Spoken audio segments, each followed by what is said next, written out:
കരുതലിന്റെ സ്നേഹസ്പർശം AKG memorial cooperative hospital, Kannur. Pazhassi ജലസേചന പദ്ധതിയുടെ Mahe branch canal വഴി 28 വർഷത്തിനു ശേഷം വെള്ളം ഒഴുകി തുടങ്ങി. ജനുവരി 31 ഉച്ചയ്ക്കാണ് പഴശ്ശി ജലസേചന പദ്ധതിയുടെ മാഹി ബ്രാഞ്ച് കനാൽ വഴി ജലസേചനം ആരംഭിച്ചത്. ആദ്യ ദിനം 7.7 കിലോമീറ്ററിൽ ആമ്പിലാട് വരെ കുതിച്ചൊഴുകിയ ജലത്തിന്റെ വേഗത നിയന്ത്രിച്ചുകൊണ്ടായിരുന്നു പിന്നീട് ജലമൊഴുക്കിയത്.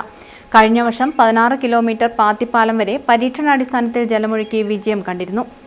മാഹി ബ്രാഞ്ച് കനാലിന്റെ ആകെ നീളമായ 23 കിലോമീറ്റർ എലാങ്കോട് വരെ ജലമൊഴുക്കുമ്പോൾ ഉണ്ടായേക്കാവുന്ന പ്രശ്നങ്ങൾ മുൻകൂട്ടി കണ്ട് രാവും പകലും ശക്തമായ കനാൽ നിരീക്ഷണവും അധികൃതർ നടത്തിയിരുന്നു.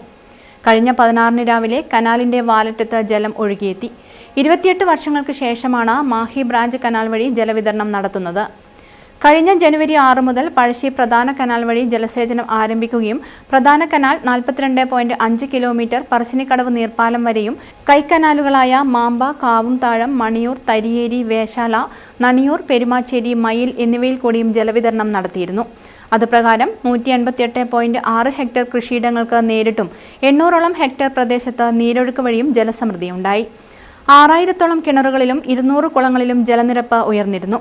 മാഹി ബ്രാഞ്ച് കനാലിൽ വരുന്ന വേങ്ങാട്, കുറുമ്പക്കൽ, മാങ്ങാട്ടിടം, കൈക്കനാൽ വഴിയും മൊകേരി, വള്ളിയായി, പാട്യം ഡിസ്ട്രിബ്യൂട്ടറുകളിൽ കൂടിയും ജലവിതരണം സാധ്യമാക്കുമെന്ന് അധികൃതർ അറിയിച്ചു.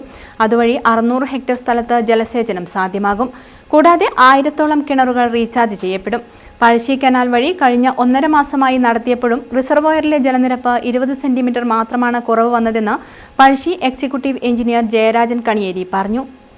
Assistant executive engineer T Susheeladevi, assistant എഞ്ചിനീയർമാരായ MP Sreepath, PV Manjula, K Vijila, K Raghavan, T Arun എന്നിവരുടെ നേതൃത്വത്തിലാണ് കനാൽ നിരീക്ഷണം നടത്തിവരുന്നത്.